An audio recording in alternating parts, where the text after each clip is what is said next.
My wife and I walked to One World Trade Center, just enjoying the morning walk to the office. I was contemplating if I should pick up a coffee before heading to the office. When we arrived at the lobby, I told Grace that I was going straight to the office and starting early. Usually Grace would go window shopping before she went to the office, but on this day she decided not to. So we strolled together through the lobby to the elevator bank.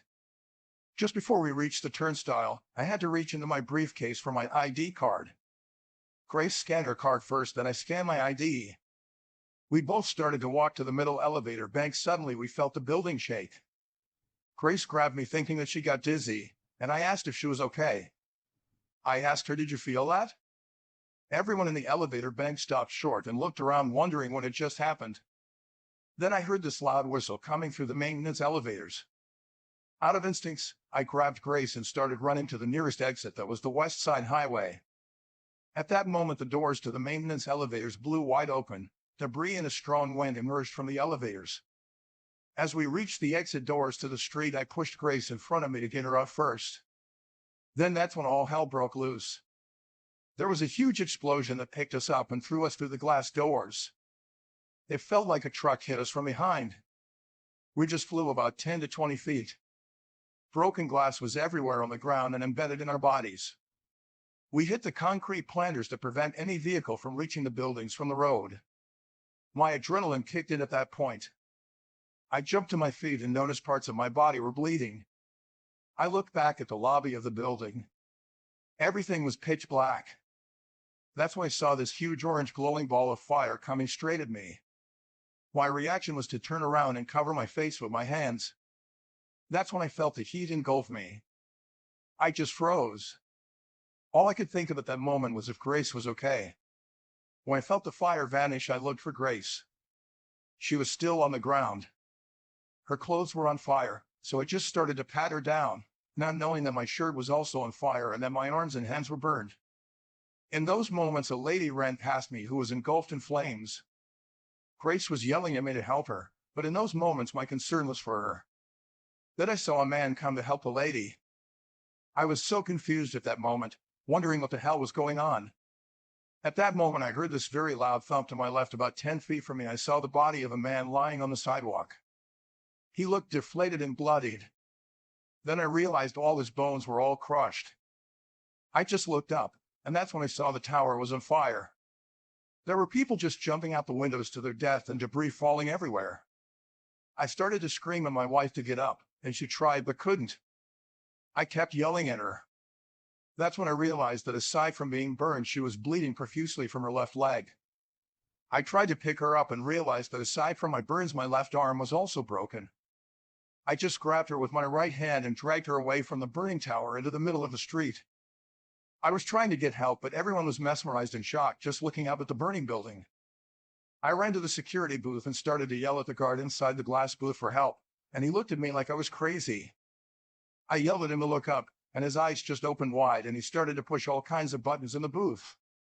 I still didn't know what caused the explosion and fire. I started to worry about my coworkers and everyone in the building. I reached for my briefcase and cell phone, but I had lost them in the explosion. Grace still had hers, and she tried to call upstairs but couldn't get through. At that moment, I told her to call her mother, and she was able to get through to her and told her that we were seriously injured. She begged her mother to stay home, not to move from their bed. I saw a fire truck and called out to them. A fireman came over and asked if we were okay. I told him we were both hurt. He grabbed Grace and we walked to the ambulance. When we got on, there were other injured people in the ambulance. As soon as we sat down, the ambulance pulled out to the nearest hospital. We were taken to St. Vincent's Hospital, where there were doctors and nurses all waiting for the injured to arrive. I was the first one out, and I was put in a wheelchair and rushed inside. One of the nurses asked me if I was a survivor of the airplane crash. I was very confused when she asked me that question. I told her I was caught in an explosion at the Trade Center. I started asking where my wife was, and I heard her calling out for me.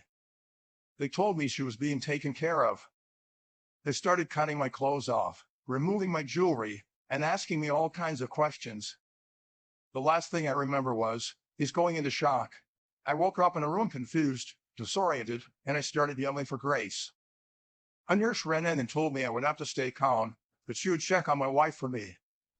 When she came back, she told me she was in the next room, that she was fine and being cared for. Grace told the nurse to tell me she loves me. I asked the nurse if she could contact my children or my brothers for me. It took a while to get through. All phone lines were busy, but she succeeded. My upper body was really starting to hurt. The pain was getting unbearable. A doctor came by to see me and told me 36% of my body was burned with second and third degree burns. I was given morphine for the pain and I was out again. The next time I woke up, I was screaming. The nurse rushed in and I was burning up a fever. I remember my left arm was about 10 times bigger than my right. The doctor came to check on me and said I needed to have emergency surgery on my arm. I had my surgery and I noticed that my legs were also bandaged up. That's where the surgeon had taken the skin grafts from my arm. I was in and out of consciousness for the first few days. It was Friday, and I was told that my wife and I were going to be transferred to the burn unit at St. Barnabas Medical Center in New Jersey. There we spent 1 month in ICU. Grace and I had various skin graft surgeries done, and removal of glass that was embedded in our bodies. During my stay at St. Barnabas, I was put into semi-coma because of the pain from the burns. Family members came to visit me, but I was unaware that they were even there. The last week at the hospital, I was started on physical therapy. I had to stand up for the first time, and believe me, I thought I was going to die. The pain in my legs as well as my upper body was excruciating. This went on for about a week before I was sent home. At home, we had to get physical therapy for the first 6 months since we couldn't travel. Once we could travel, we were sent for more physical therapy for another 18 months. After the skin's grafts healed, we were fitted for pressure garment.